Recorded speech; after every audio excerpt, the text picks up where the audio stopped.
చిన్ని serial today episodes. Lohitha శ్రేయకి phone చేసి మాట్లాడుతుంటే వరుణ్ శ్రేయ దగ్గరికి వచ్చి శ్రేయ చదువుకోవచ్చు కదా అనేసి అంటాడు. లోహిత మీ అన్నయ్య వచ్చినట్లున్నాడు కదా, మీ అన్నయ్యకి ఫోన్ ఇవ్వవా, చాలా రోజులైంది మాట్లాడక అనేసి అంటుంది. శ్రేయ లోహిత మాట్లాడుతుందట అన్నయ్య మీకు అనేసి ఫోన్ ఇచ్చి అక్కడ నుంచి వెళ్ళిపోతుంది శ్రేయ.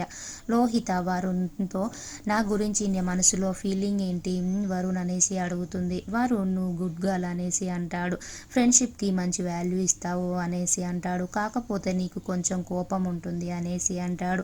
లోహిత నాలో ఉన్న క్వాలిటీస్ అన్నీ నీకు నచ్చినట్లే కదా వరుణ్ అనేసి అంటుంది. అప్పుడు వరుణ్ నాకు నచ్చినట్లే అనేసి అంటాడు. అప్పుడు లోహిత సరే వరుణ్ బాయ్ అంటుంది. వరుణ్ లోహిత ఏంటి ఇలా అంటుంది, నా మనసులో ఫీలింగ్స్ అడుగుతుంది ఏంటి, కొంపదీసి నన్ను ఏమైనా ఇష్టపడుతుందా ఏంటి అనేసి అనుకుంటాడు. మధు వాళ్ళ నాన్న మ్యాడీకి కాఫీ ఇస్తాడు. మధు వాళ్ళ నాన్న మీరు కోటీశ్వర్లు కదా బాబు, మీరేంటి పెళ్లి పనులు చూడడం ఏంటి అనేసి అంటాడు. అప్పుడు మ్యాడీ నేను ఫ్రెండ్షిప్కి ఎక్కువ వాల్యూ ఇస్తాను, నాకు డబ్బు ముఖ్యం కాదు, డబ్బు ఎక్కువనా నాకు ఫ్రెండ్షిప్ ఎక్కువనా అంటే ఫ్రెండ్షిపే అంకుల్ అనేసి అంటాడు. మధు వాళ్ళ అమ్మ నాన్న కావేరి ఫోటో పెడతారు.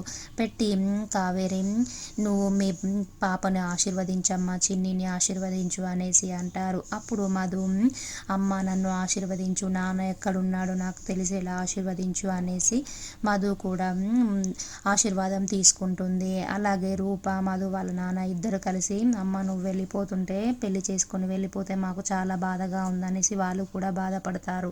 అక్కడికి లోహిత వచ్చి ఏంటంటే అలా ఏడుస్తున్నారు అనేసరికి ఏం లేదమ్మా అనేసి రూప అంటుంది.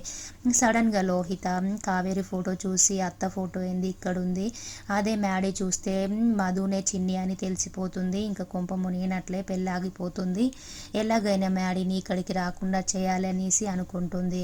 అప్పుడే మ్యాడీ మధు ఎక్కడ అనేసి ఆ రూమ్లోకి వస్తాడు. అప్పుడు లోహిత ఫోటోకి అడ్డుగా ఉంటుంది, కావేరి ఫోటోకి. మ్యాడీ మధు నీ కోసం నేను పెళ్లి చీర తీసుకొచ్చాను, బ్యాంగిల్స్ కూడా తెచ్చాను, పెళ్లిలో ఈసారి ఈ బ్యాంగిల్స్ వేసుకోమని ఇస్తాడు. అక్కడ నుంచి వెళ్ళిపోతారు. అప్పుడు మ్యాడీకి వాళ్ళ పెళ్లి కొడుకు మీద అనుమానం వస్తుంది. తను టెన్షన్గా మాట్లాడడం చూసి ఏంటి పెళ్లి కొడుకు ఎందుకు ఇంత టెన్షన్ పడుతున్నాడు, ఏంటో తెలుసుకోవాల్సిందే అనేసి అనుకుంటాడు.